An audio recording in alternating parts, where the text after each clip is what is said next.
everybody. Recotopia, episode 63. Yeah, eventually we get there. Yeah. Today's big recommend is 1933's Duck Soup. How you doing today, Jeremy? I'm doing well. How are you, sir? I'm doing great. I want to acknowledge the chat who is here to watch us on a Tuesday. Thank you guys for coming out. Seemed like you guys were excited last week for this big recommend, so I'm excited to get into it as well. But do you have any small recommends, Jeremy? I do have a small recommend or two. And the first one I'm going to give you is a television show you can find on Netflix called Somebody Feed Phil. Phil is Phil Rosenthal, who is the creator and executive producer of Everybody Loves Raymond. You may remember a documentary film called Exporting Raymond, where he goes to Russia and tries to develop a Russian version of Everybody Loves Raymond, despite having no clue about Russian culture. That is a very funny documentary.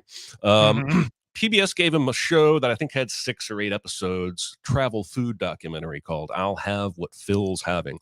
And they did not renew it. And Netflix did what they do, and they swooped in and reworked it. And it's called Somebody Feed Phil, and it's been renewed for a 6th season at this point. Wow. My wife got me into this show. She's seen more of the episodes than I have. But what you have to understand is that this is entirely built on the personality of Phil Rosenthal, and he is just goofy, charming, fun. He makes the most outrageous I'm loving this food faces as he's eating the stuff. He's enthusiastic. Every episode is a different city. In addition to food, highlights various charities and community work that's going on. In the early seasons when his parents were still alive, he used to call his parents at the end of every episode and tell them about his experience in that city and all the food he ate. Sadly, his parents have passed, so now he just calls people like Ray Romano. And it's just really, really charming. And in the way that Anthony Bourdain was insightful and acerbic, witty, knowledgeable, this guy is clueless about these places and these foods and is truly learning for the first time, but he's an interested learner. He's a thirsty learner, and you learn a little something, but it's almost a comedy how often you end up laughing at his reactions or expressions throughout the episodes. So it's called Feed Phil. It's on Netflix. It's got 5 seasons so far. And that's my first small recommend. And I think most food travel documentary fans will really enjoy this. All right. Well, excellent. I had never heard of this before, and I am surprised that it's got 6 seasons, but maybe I'll give this a whirl at some point. It sounds fun. It sounds a lot of fun. It is. I watched a movie that I'd heard of last year that I didn't get around to until this past week. It's called Good Luck to You, Leo Grand. It has Emma Thompson and a guy I'd never seen before, Daryl McCormick, or at least remembered before. And that's the concept of this movie is very simple. Emma Thompson is a widow who had a very boring marriage. She claims that she has a boring son, and that she has a daughter that feels like she has a more exciting life than her, but it's all basically mostly set up in this hotel room, and there are several different meetings, but Emma Thompson has hired this guy who presents himself as Leo Grand, a male prostitute, but I don't know, you call it a sex worker or whatever. They're whatever you want to call it in this. And she has a lot of things that she would like to experience. She's never had real sexual pleasure in her life. And she hopes that this guy can give it to her. But for the most part, it's her and him talking back and forth about their lives. And the they're having what seems like a nice relationship, but she doesn't seem to quite grasp that all of this is, there's still a surface of not reality in all of this, and she starts to believe that the conversations they have are so real that she can cross certain lines later on as the movie goes on. But for the most part, it's it's a conversation between these two, and they're very funny, they're very touching, they're very well laid out, well written. Emma Thompson, in probably one of her best performances I've seen her in a long time. I mean, she's always good. Sure, right. I haven't seen a showpiece for her in a long time, and that could be due to some ageism. But I really enjoyed this and where it went. I mean, and you know, it's not like, I mean, I don't know, it's not like it's not a movie, it's not like a sexy movie. It's not like they're having a lot of sex in this movie. It's a lot of talking for the most part. There is some though in it, you know, especially towards well, I guess towards the end, but it's a very interesting movie. I was glad that I watched it. I had, you know, as a movie like this comes out, all you hear about, like, all the articles are like, Emma Thompson talks about going nude in this movie. And I'm like, that's not the point of the movie, guys. That's not the point. I mean, it serves its function, but it's not the point of the movie. It's not nearly, I mean, it's not even nearly the real reason to watch this movie is for sexy nudity or anything like that. It's just about the conversations and what you learn from it. And I would highly recommend this to you. I believe that you would enjoy it. All right. Where do you find this movie? This is on Hulu. Hulu. Yeah. Hulu. So there you go. I'm reading the chat, and get ready to drink again, everybody, because my second small recommend is food related. I have now made this recipe 4 times, and I have mastered it. It's my lemon shallot tilapia recipe, and I'm gonna get to it. Here's the actual photo of my actual dish. This is what I made on Sunday. Tilapia is a very forgiving fish, both in terms of cook and in terms of flavor. And something like a scallop, you know, you basically cook it a minute too early or too late and you've ruined it. But tilapia, you've got several minutes on either side of it. And I just throw a little olive oil in a frying pan on the stove.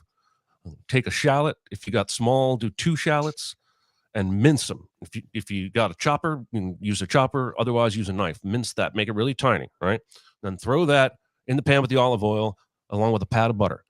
All right. And then you're going to spend about 5 to 10 minutes just kind of letting those shallots cook. If you want to throw a little minced garlic in there, not going to hurt anything. All right. Then right at the end, after the shallots have cooked and they're brown, and you've got a nice bubbling, buttery, olive oily sauce, you take some lemon zest, or you zest a lemon on the outside, and then you cut it in half, and you chop up some dill, and you throw the lemon zest and the dill in that buttery mixture. Then you got the tilapia in a glass pan ready to go into the oven. Your oven is at 385. All right. Then you pour your buttery shallot mixture, has a little bit of dill and a little bit of lemon zest, over your tilapia. All right. And then it goes in the oven for about 20 minutes. If it's cooked to about 145, it's ready to eat. But that buttery oil mixture will keep the fish really juicy. And then the shallots, having been cooked in the frying pan already, going into the oven, that sort of candies them and crisps them up a little bit. So when you take a bite of this fish, it's a buttery, flaky fish. And then you get that little pop of candied shallot garlic that you put in there. And, you know, tilapia is a really healthy meal. It's full of lots of good nutrients for you. And I don't use a recipe for this. I'm giving you a recipe that I have made up. There's no recipe online that I created. I think I have gotten good enough with understanding flavors. And then when it comes out of the oven, squeeze your lemon juice over the top of it and serve. Boom. It sounds amazing to me. It's got all the ingredients that I freaking love. It took us 30 minutes from start to finish. It came out of the oven 30 minutes, and we sat down and ate, and it was amazing. Yeah, it sounds amazing. Yeah. If I ever start cooking regularly, then I'm gonna have to go back on all the Recotopias that we've ever done, where you've recommended recipes, and try to get to working on those, and everything. I wanted to also acknowledge from my recommend of "Good Luck to You, Leo Grand." Aaron came on and said my favorite closing shot of 2022 is in "Good Luck to You, Leo Grand." So yeah, there you go. I agree. By the way, Interesting. very, very, very, very powerful Interesting. ending. The next movie I want to recommend. It's funny because uh, Aaron was talking about the remake of this movie and how much he hated it, Hmm. and then I went to my monthly movie night thing, and and the person who chose the movies chose the original version of this movie to watch. So I ended up watching the original. I had seen it before. It's The Vanishing from 1988. Um, Ah. some of you are probably familiar with the 1993 remake that had Kiefer Sutherland, Sandra Bullock, Nancy Travis, and Jeff Bridges in it. This movie, it's funny. I'm trying to think of the country of origin here, because mostly they speak French in the movie, and we had this debate as to whether this movie was French or if it was God, it was Danish, maybe. I can't remember if it was if who the I think it was. Let me try to look at this up real quick. Good radio stuff here. But we couldn't figure out if it was the country of origin that the movie was telling us, or if it was French, because mostly it's French, because it's this Interesting. couple coming from another country into France. And so it's this couple, and they're going to do some cycling in France, and it just so happens to be during the Tour de France, and they can hear the play by play on the radio and everything like that. And they go to a gas station, and the woman Saskia decides she's going to go into the gas station. She's going to get some drinks, and then she's going to take over driving when she gets back. And her boyfriend or friend, they keep saying friend in the subtitles, but it feels like it's more than that. It feels like their boyfriend and girlfriend. Anyway, um, the guy Rex stays back and waits for her to come back. So he's at the car, and he's taking pictures and stuff like that. And then uh, he at some point she just doesn't come back, and he goes into the station looking for her, going into the women's restroom, all these different places looking for her. Asked the cashier if she saw his girlfriend. Nobody seems to know where she went. He's got a couple of like minor hints that she was over by the coffee machine, and that some dude may have been talking to her, and that she left with that guy. And so he's sitting there thinking, what the hell happened? Did she just leave me for some other dude right here at this gas station? And he never gets any answers about what's happening with his girlfriend, and he spends years trying to figure out and calling out whoever is responsible to tell him what happened, and saying basically, I forgive you, I just want to know what happened to her. And that's how desperate he gets. In the American remake, we follow Kiefer Sutherland mostly through this movie, and they don't do much Jeff Bridges until the very end. The difference here, and the same director did this as did the American remake. The difference here is we really get into the villain's mindset during this thing. Oh, wow. We go and we follow him around. He's a family man. He's got two daughters. He's sitting here trying to come up with a plan on how to do this successfully and without getting caught. That may be the scariest thing I can think of when you think of a villain. We always think of these villains as lonely types, who are reckless or whatever. This guy is a family man. He's married. He's got two daughters, and he still wants to do something like this. And of course, this movie heads to a point where Rex and the villain's name is Raymond. Um, it heads to a point where they finally meet, and Raymond gives him an option that I won't repeat here, just so that you can enjoy this movie for yourself. But I really, really enjoyed this movie. It is way better than the American remake, although I don't know, I have a special place in my heart for that American remake, even though it's not nearly as good as the original. And then you could also argue possibly bad, especially just considering how where the movie's focus is. And you get that it's a fun exercise to watch this movie and to watch the 1993 version, Yeah. because you get to see when a director has made his own vision somewhere and then he goes to the States, how that vision changes. And a lot of the same things happen in this, but like just a little bit of a different focus on Kiefer Sutherland and his relationship with Nancy Travis after Sandra Bullock, his girlfriend, gets vanished or whatever. That's just the slightest change enough to make that movie inferior to this one, because we really get to get into the mind of the killer, or not the killer, but the person who's responsible for vanishing somebody or whatever. We don't know what happened to him, but it's a really well made movie. I would highly recommend this one as well. I think that if you're familiar with the American remake, and if you liked it at all or like the concept at all, you would like this movie for sure. So It sounds like, I mean, not the same, but it sounds like what happened when I finally went back and watched the original Cape Fear, after really only ever knowing, the De Niro one. And they're a lot of the same stuff happens, but they're not the same. They're even more different than this sounds compared to. I haven't seen the original Vanishing, but I've seen the American one several times. But yeah, that's And fascinating. yes, someone says Dutch. Yes, I believe it's the Netherlands is where they're coming from in this movie. And Seinfeld episode where George can't get. He's like, "Well, who are the Dutch?" And he's like, "That's the Netherlands." Well, then where's Holland? And he's like, yeah, "They're all the same place." yeah. And someone also asked, "Did I not recommend this years ago on Sincast?" Yeah, probably.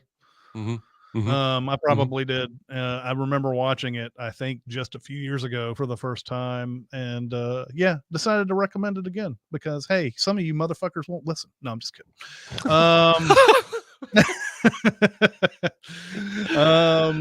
All right, we're gonna get on to our big recommend. 1933's Duck Soup, the Marx Brothers, and where do I start with this movie? The plot is as bare bones as possible, right? Sure. You have a government that is about to like go deeply into debt. They need tax money, and they go to their wealthy backer to ask for $20 million. And she says, no, I will not give you the $20 million because the government has wasted the money. And we need to install someone I like as the ambassador or the president of this country or whatever. And that's going to be Rufus T. Firefly. Of course, if you are in the middle of like sins mode in this movie, forget it. I think this will break the sin counter, this movie, because it's like, what do you see in Rufus Firefly that says he can run a country? Yeah. Doesn't matter. They get him in, and they introduce him with this big, huge song that I think is hilarious in its own right. That he is never late. He's going to show up at 10 o'clock. No problem. They got all these people coming out, blowing horns. There's people throwing like flower petals on the floor, all this other stuff. And then he doesn't show up at 10 o'clock like expected, even though they're all standing there waiting for him to walk in. And then from somewhere, just nondescript, he gets an alarm and he gets out of his bed. He throws pajamas off. He's already wearing a suit, and he takes a fire pole down to this ceremony or whatever. And so it's just one of those movies like do not worry about the plot. Do not worry about anything that is going on in this. You don't need to worry about the state of Fredonia or the rival country Sylvania. You don't need to worry about any of that. Just know that there's some nondescript country here, and that Groucho freaking Marx is going to be the leader of this country. And what follows is just he just like goes full on insult as soon as he can, and like to anybody that goes around. A lot of like just a lot of like turning phrases around and insulting people, a lot of double entendre, a lot of just a whole bunch of just like stuff. Never has one nice word to say at all. No, ever. ever. I don't think he says one nice thing in this entire movie. He is introduced to this ambassador to Sylvania, and that's where the sort of the conflict arises, is that he insults this guy so much that it sets these two countries it's to a sort of a course towards war.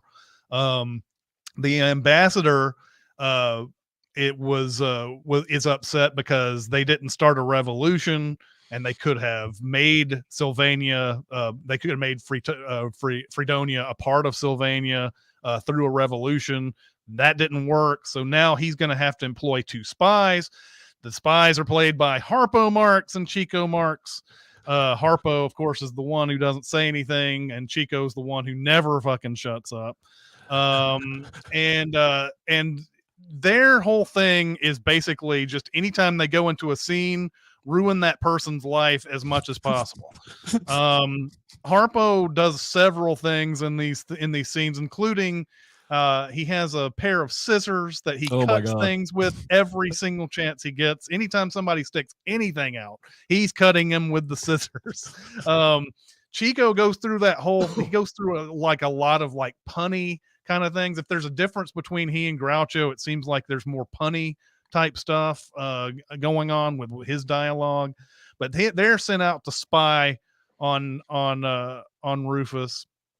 And it leads to the joke. It shows Harpo in one of those motorcycles that have the passenger seat next to it, and she comes up to the palace, and Rufus jumps into the passenger seat thing and is like, "All right, let's go." And then the motorcycle drives off without him. Yeah. And that's like becomes a recurring joke in the movie, is that every time he jumps in, he never goes anywhere. There's all these interspersings of Rufus and the ambassador getting into these war of words, and they just keep on escalating their future war over and over again. That's basically what it comes down to. And then there's these little interludes where Harpo and Chico are ruining a lemonade stand guy's life. One of the big centerpiece scenes of this is they take his hat, and they keep on throwing the hat, and then changing hats and throwing the hat down on the ground and kicking the hat away when he reaches down for it. And then like Harpo will like stick his leg up and like have the guy catch his leg and hold his leg. That is one of the funniest things. Now, I've seen that bit before. I've seen Duck Soup before, but it was years ago. This may be the only place he does it, or that may be a gag that he does in many films, but it is the simplest that any joke has ever made me laugh my ass off. It is such a simple gag. I grab your hand, lift my leg up, and now you're holding my leg up. It's just such a silly fucking thing, and I was nearly crying laughing at it. It was so funny. Yeah. And just at any moment too, like something like a pocket could be turned inside out, and he cuts it with the scissors, and like just when you're not looking, Harpo is doing something that's going to fuck your life up, man. Like he's just that type of dude. It ends up that they are getting perilously close to war at this point. Like I don't know how they just keep on putting this off, but I guess there's always like, okay, I'll give him one more chance, and so then there's one more chance to insult him even more. There's a point where the ambassador's like, their backer keeps the war plans in this safe, and we want to get the war plans from them. And so there's a point where Rufus goes to this woman's room and she's going to give him a safe combination. The other Marx Brothers decide they're going to dress up exactly like Rufus and go in, and they actually both go into her room and for various and with various things that happen there. They're successful in putting in convincing her that that they're Rufus at any given time, and everything changes depending on who's playing Rufus at the time. There's a point where Chico plays Rufus, and of course he's talking in that accent that he talks in, and she's like, why are you talking that way? And he goes, well, sometimes you go to Italy and you learn the language or something like that. and there's a point where Harpo, dressed up as Rufus, ends up getting the combination, and he like goes down to a radio or something, and he turns the knob, and it turns the music up way loud while everybody's sleeping and everything. He ends up having to smash the radio and then throwing it out the window and whatever. But then he ends up running away and smashing into this mirror, and he hides in the room behind it. And then Rufus comes down, and this is, of course, the thing you're really going to remember from this movie. This mirror for scene. good reason. Yeah, it's a really, really well done scene. Of course, they look like each other, and Rufus is sitting there like doing all this stuff that Harpo behind is is imitating. And it's a little bit off, but that's exactly what you would expect in kind of a, somebody doesn't know exactly what's going on. There's going to be something that's a little off. But then where the comedy comes from for me is that they hide behind the wall so they can't see each other. And Rufus always comes up with these ideas that, I will do this thing so that he can't see me do it. And that will trip him up.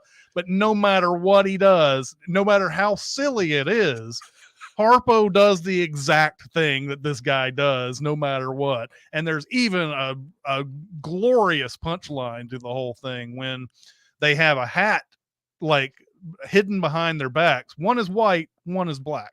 And you're like, well, now this is where they're going to have, this is where he's going to be found out and whatever. And so there's even a point where they turn around and they're even at in the other person's room by the time that happens. But like when it's time to put on the hat, Groucho puts on his white hat. Harpo produces a white hat that you didn't see and puts it on his head. And it's just a glorious scene all the way around. It's so beautifully well done. And this ends up at some point. There's one last ditch effort for peace, and I think it's just the trial before this. I guess the trial happens right after this. The trial where Ciccolini is on the stand, and this is the punniest part of the whole movie, by the way, where they turn dollars and taxes into Dallas, Texas, and they do, there's a whole bunch of stuff going on in there. But there seems to be like, and maybe this was before. I don't know. There's a point though where Rufus says that, okay, maybe I'll extend my hand and I'll finally say, I'll say this and he'll accept it. And then he sort of like, but what if he doesn't accept it? What's the right big idea there? What if he doesn't accept it? And blah, blah, blah. And he decides that the ambassador hasn't accepted it based on this hypothetical situation that he comes up with.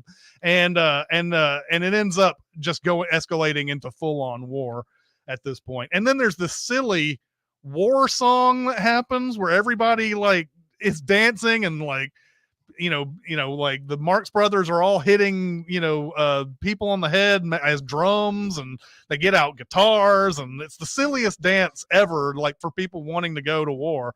Is this the one where it's All God's Chillin' Got Guns? Yes, that song? I believe that's what I wrote down that title of that song, and then holy shit. Yeah, yeah, yeah. Um, and then it leads to a big war scene, and there's some talk about what's going on the battlefield, and then it ends on this. I mean, there must be a joke a millisecond in that last Yeah. war battle thing. There's a point where like Groucho gets a big huge vase over his head and he's trapped and he's like, somebody get me out of. He says something like, the last time this happened I was underneath a bed, I was crawling under a bed or something. And you're thinking they're going to take the vase off, but then the next time you see him, Harpo has drawn this Groucho face on the vase. There's a point where the ambassador shows up in the middle of the battle and he's like, he gets caught in the door, but before he goes in through the door, there's a sign that says "Help Wanted" outside. Because they need help in this battle. Um, there's just like a million things going on. You could watch that war scene, I think. I don't know. You could watch it a good 10, 15 times and miss something that happens. There's so many things going on. But by the end of it, because the ambassador stupidly goes into this battle and gets caught in the door, they end up winning it somehow, even though it was pretty clear they were losing it all the way through the whole thing. But then the final joke is that their backer tries to sing that national anthem at the very end, and they start throwing oranges at her or whatever because she's so terrible. Anyway, this is a movie that there's some stuff in here that I think you have to have lived in the 30s to get.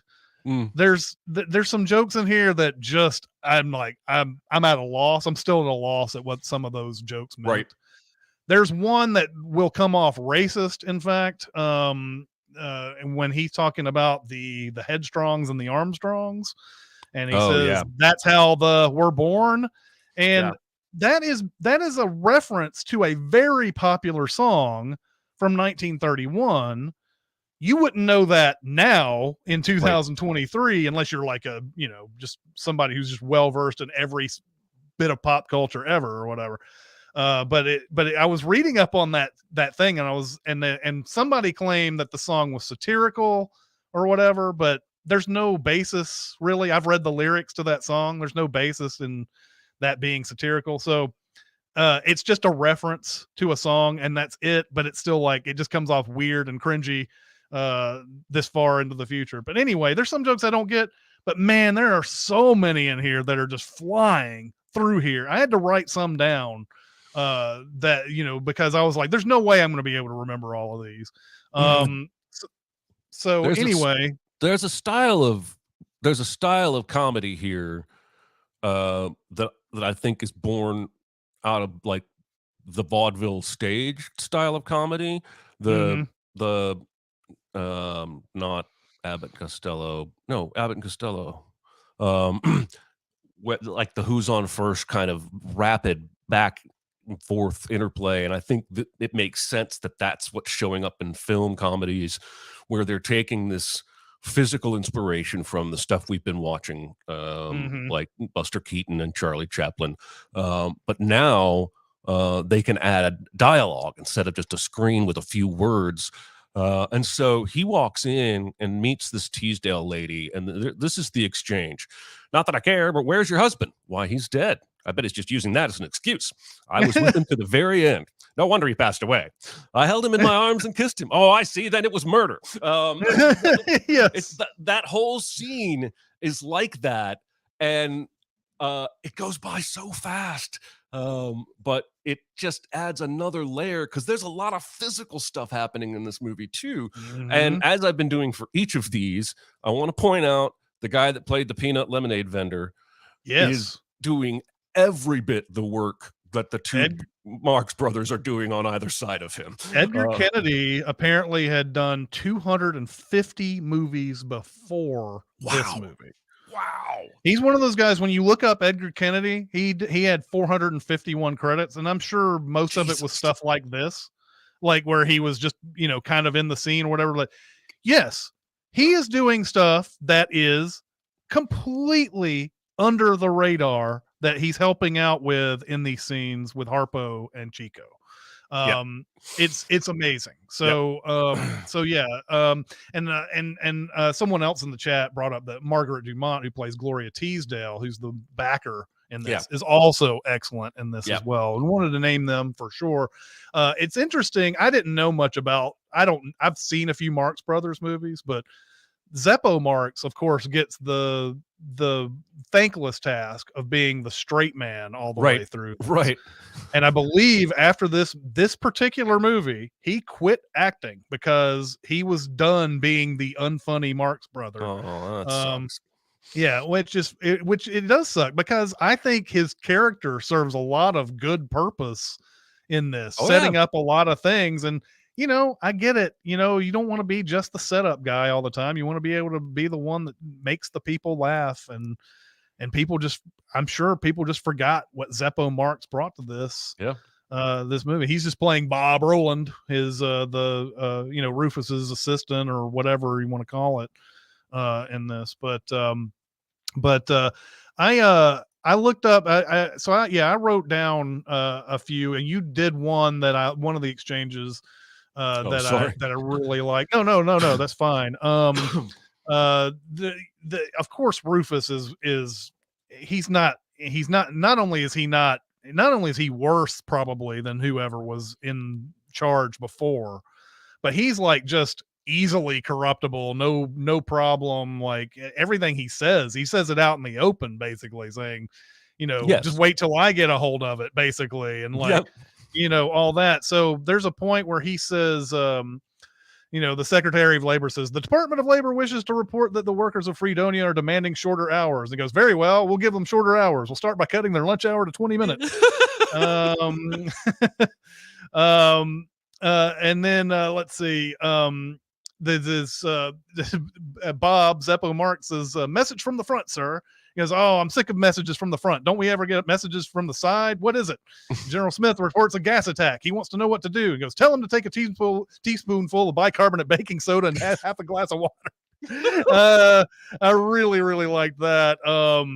And then let's see. Yeah, the one that I was talking about where he changes his mind all the way through this is where he goes, I'd be unworthy of the high trust that's been placed in me if I didn't do everything in my power to keep our beloved Fredonia in peace with the world. I'd be only too happy to meet with Ambassador Trentino and offer him on behalf of my country the right hand of good fellowship. And I feel sure he will accept this gesture in the spirit of which it is offered. But suppose he doesn't. A fine thing that'll be. I hold out my hand and he refuses to accept. That'll add a lot to my prestige, won't it? Me, the head of a country, snubbed by a foreign ambassador. Who does he think he is that can come here and make a sap of me in front of all my people? Think of it. I hold out my hand and that hyena refuses to accept. Why, the cheap, four-flushing swine. He'll never get away with it, I tell you. He'll never get away with it. And, I mean, the fun little puns and stuff. The judge says that sort of testimony we can eliminate. And he goes, that's a fine. I'll take some. And he goes, you'll take what? A lemonade. A nice cold glass of lemonade.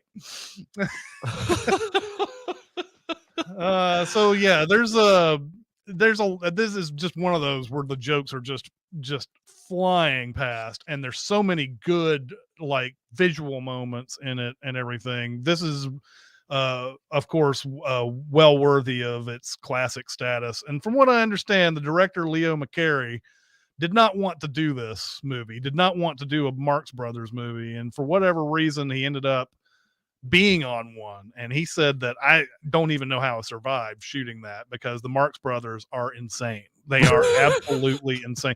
You can just imagine what it's like. Those guys were probably always on. Yeah. You know what I mean? Yeah. They're probably always on. And there's three of them doing that. Yeah. And there's even a story that the writers were hanging out, and an extra was somewhere in earshot, and the extra started saying something to the effect that whoever wrote this needs to be executed, and like this is the worst thing I've ever been on, and all that. And one of the writers starts getting mad, and he's about to say something, and then it finds out that Harpo put the extra up to it, that he paid him some money to say that in front of the writers and everything. That's so funny. There were probably just pranks galore going Oh on my on this thing. This God. is something one of those movies I'd love to hear a lot of the behind the scenes on, or just about any Marx Brothers movie, probably. For sure. So, Two moments I wanted to make sure I talked about. We've mhm, gotten through most of them. The one gag with Harpo, where they bring a telegram to the ambassador of Sylvia or whatever, Sylvania, and Harpo mhm, grabs the telegram and scams it back and forth, left and right, mm, crumples it up mhm, and throws it on the ground. And then mhm. the other one goes, he gets mad because he can't read. Yeah, yeah, yeah, And then there's a shot of a guy with a tattoo of a doghouse, yeah. It's and Harpo. then briefly a dog's head comes out of that tattoo, Yes. and I was struck by how good that looked for 1933. Like, Hmm.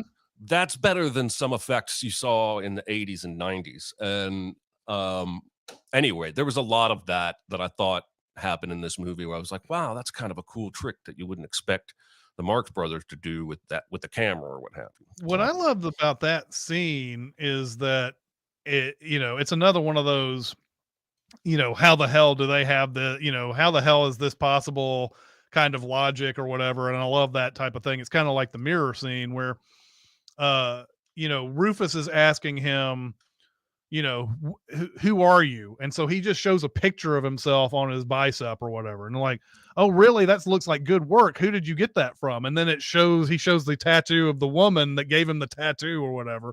And then she goes, oh, really? Do you have her? He's like, do you have her number? And he's got her number Number written on on his her back. stomach.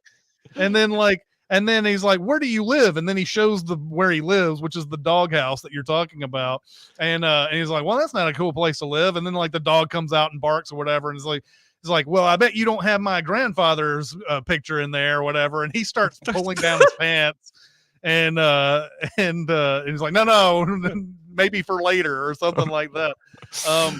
There's another wacky scene in there that I love too, is when Rufus is on the radio and he's trying to get help, and they said help is on the way. And so you have firefighters, cops, you have like a rowing team, a swimming team, monkeys and elephants, everybody like showing up to help in the war effort. After this it's just a nutty ass, like that's where like you feel like the Zucker brothers probably watched a bunch of Marx Brothers Yeah. movies back in the day, Yeah. because there's just so much insanity in that. And there's one more like exchange too that I'd like to mention on this. It's the one where he's talking about where Chico was talking about going to spy on Rufus, and I don't think I have it there, but he says something to the effect of like, we followed him on Tuesday to the game, but he wasn't there. We went to Wednesday and we fooled him, and we weren't there. And then on Thursday there was a doubleheader. Nobody showed up for that. And then on Friday it rained, so there was no game. So we went home and listened to it on the radio. That's one of my favorite. Like, if you blink and if you give up on that joke too early, you're not going to catch that. So yeah, I love that. I love that type of stuff. It looks like also the chat was they've mentioned a whole bunch of like great scenes and great actors in here as well. And there's a lot of like good super secret double feature choices. But Jeremy, what is your super secret double feature for Duck Soup? I want to give credit to Castriff here because he's right. Inspector General would be a really good choice. Yep. But we've already main recommended that, and we're only a little over a year into the show, and I'm not quite ready to start recycling main recommends into super secret double features. As long as possible, I would like to challenge myself. I did briefly consider Court Jester, another era specific Danny Kaye movie that's both verbally funny and slapstick physical comedy. But ultimately, I'm going with a more modern film that I think touches on a lot more of the same themes while still having verbal and physical comedy, and that is The Death of Stalin. Ooh, yes. which This is is really good. full of inept government officials who are selfish. One of the reasons I didn't want to do Court Jester is that he's a good guy. He's a hero. And the Marx Mhm. Brothers and Duck Soup are all terrible people. Yeah. And so's pretty much everyone in the death of Stalin. Stalin has died and they're all jockeying for position, but they're all morons. They're all Mhm. way out of their depth. And I think there's something, tonally, thematically, that you could take a piece of thread from the death of Stalin and tie it back to a Duck Soup kind of movie Yeah. as a partial influence. So yeah, that's what I went with, the death of Stalin. I love Which, it. having said that, out loud on Recotopia for the first time, that might have to be a main recommend someday It because might that have, movie yeah, is maybe. outrageous. Mhm. Ah, All right. anyway, and then you're gonna. That's an awesome double feature. That's I was sitting there thinking Inspector General this whole time too. I knew you would not pick that, but for that very reasons that you mentioned there. But I love this double feature as well. I think that would be great. All right. So what is next week's homework, Jeremy? Next week's homework, everybody, is a movie that I know Chris and I both have seen several times and both really, really like. It is 2003's Shattered Glass. Yeah. This is a biographical drama about journalist Stephen Glass, who wrote for the New Republic and was ultimately exposed to have made up a great deal of his stories and details within his Mm, stories. This cast is stacked. You have Hayden Christensen playing the lead role, Peter Sarsgaard, Chloe Sevigny, Rosario Dawson, newly resurgently popular Melanie Linsky, yeah. Hank Azaria, and Steve Zahn.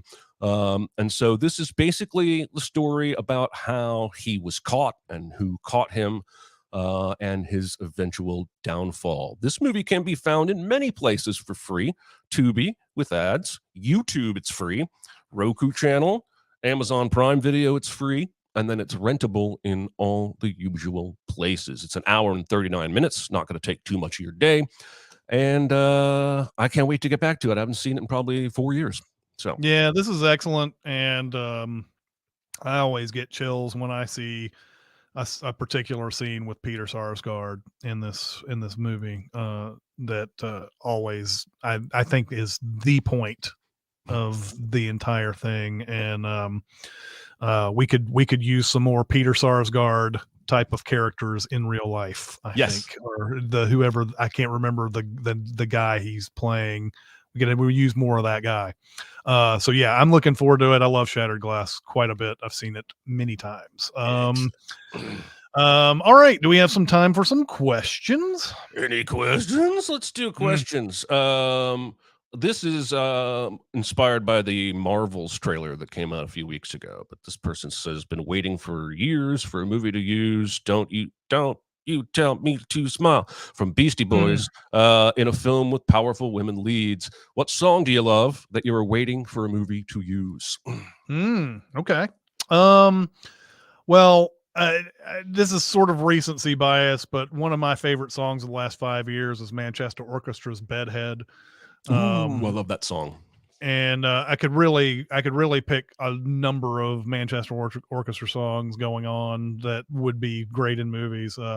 Bedhead, if you wanted to take it literally, I believe, like if you wanted to take it not literally, if you wanted to take it the way I believe the band has described it, is that it's um, about two friends who are living in separate realities. And in this day and age, I think it's not too far. It's not too far to say that if you are a part of one side of person who watches a dose of left media, you're this person. If you watch a big dose of right media, you are this person, and you think of realities, two different realities. And I think that's sort of what Bedhead's about.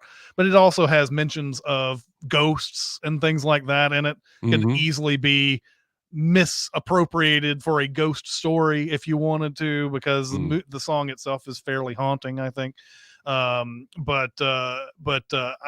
love to hear Bedhead in a movie at some You point. saw them live, right? A couple years Yeah. back. Did they Hmm. play this song? They did. Yeah, I bet that They song played like rules they played live. like the first and when they came on stage, they played like the first 5 songs of that new album at Oh, the wow. time, the new album, and it was in order. So yeah, they played that whole thing like that, and then they started mixing it up. But yeah, they're a great live band too. Slap says he's waiting years for a movie to use Leonard Cohen's Hallelujah. Oh yeah, for sure. You know what's funny is that somebody I follow on Twitter answered the question of give an honest but definitely unpopular take on a song that you hate or a song or something, and he said Leonard Cohen's Hallelujah is hot garbage. There, I said it. That's and awesome. I could not help but think that when we did Watchmen, you wrote that sin about this is the worst cover Leonard Cohen cover I've ever heard. This is still one of my favorite trolley jokes we've ever done.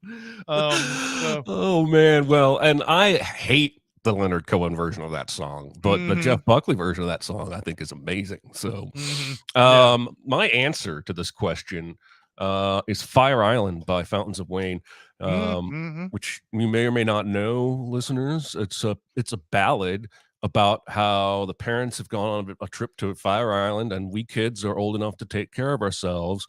Don't worry, we're going to be okay. And things probably aren't going to be okay. And I think if you had like one of those house party, not the movie House Party, but like in 10 Things I Hate About You, and they have that massive house party at Bogey Lowenstein's house. If you wanted to do like a morning after pan through the aftermath of the party and the passed out bodies, this song would be perfect. Yeah. And it's just that album is full of gems that didn't get a lot of radio airplay. And I miss Fountains of Wayne now that they're gone. But anyway, that was my answer. And anyone else's? Paint It Black. That's a joke. That's good. Yeah. Just like and somebody else mentioned Fortunate Son. Like that's never used. Yeah. All right. Yeah. Yeah. Well, and Josh Zero says Beck's song Farewell Ride is awesome. Trailer fodder. Love that song. So yeah, we got at least one legit one in there. We have room for one more. We have room for one more. I think we need one more. We do have a recasting. I keep scooting, but this one's funner. So Muppets remake a horror film. Which horror movie would you choose to remake, and which characters remain human among the Muppets? Oh, see, I didn't read that part. Okay. I didn't read that part either. And I was sitting there thinking, boy, I probably need some humans in this because the Muppets don't have a lot of female characters. They have Miss Piggy is the main one, but then there's like a bunch of like side characters or like people you may not even be blinked and you missed and you didn't see them. But I went with Scream on this. Miss Piggy is Sidney Prescott. Kermit is Billy Loomis. Now there's a caveat to that, but Kermit, it will be Billy Loomis in this. Fozzie Bear will be Stu Macher. Scooter is Randy. Camilla the Chicken is Gail Weathers. Gonzo is Deputy Dewey. Annie Sue is Tatum. And I have no idea who to cast as Casey in this, who played the Drew Barrymore character. But I ended up thinking, you know what? If you're watching a Scream Muppets parody and you see Kermit and Fozzie playing the characters that end up being the killers in the original Scream, that's probably not going to go over too well because, those are one of the two good guys you think of in Muppets. But I was thinking you could end up with Statler and Waldorf as the killers by the end of the movie, because you have to make them the killers at the end of the movie. I was looking for for characters for Rolf to play, and I couldn't really come up with one. Yeah. It's funny because I thought of a casting for, in Scream, there's a point where Henry Winkler goes out into the hall and he sees that janitor, and it's Wes Craven playing a janitor, playing basically Freddy Krueger or whatever. You could make Beauregard the Freddy Krueger janitor in that, because since he's a janitor as well. So stuff like that. But anyway, I wish that I had thought more about the human characters, because I would have. You're obviously going to have some of the women in this are going to have to play like are going to have to play the human characters, because there's not very many female Muppets. But that's what I went with anyway. I think that's beginnings of something, maybe, possibly. You know, I may change up on the fly because I feel like when they have a human character in the Christmas Carol, it's the main character. So I'm going to do that. I'm going to say I'm doing Alien, and Okay. I'm going to say that Ripley is a talented young actress. Let's go with Zendaya. And then from here, Gonzo and Rizzo are going to be the Harry Dean Stanton and Yaphet Kotto characters. We're going to have Fozzie Bear as Ash the android. We're going to have Rolf as the captain of the ship. And then Lambert, the other female officer, I'm going with Janice from the Electric Mayhem. And then Animal is going to play the John Hurt role. Yeah. Yes. The alien pop out of his. Oh my God, it'd be amazing. Yeah, these kind of questions are always fun. There's some good ones here in the chat too, I think. Yeah. Muppet Centipede. I do like Cabin in the Woods, but keep Richard Jenkins and Bradley Whitford. That's funny. Oh, for sure. For sure. All right. Well, that's going to do it for this week. Next week is Shattered Glass. Can't wait to rewatch that. That's going to be awesome. Once again, I'd like to thank the chat for coming out here and giving us some time. I appreciate you guys coming out and watching us every Tuesday. But that's going to do it for this episode. We'll see ya. Bye.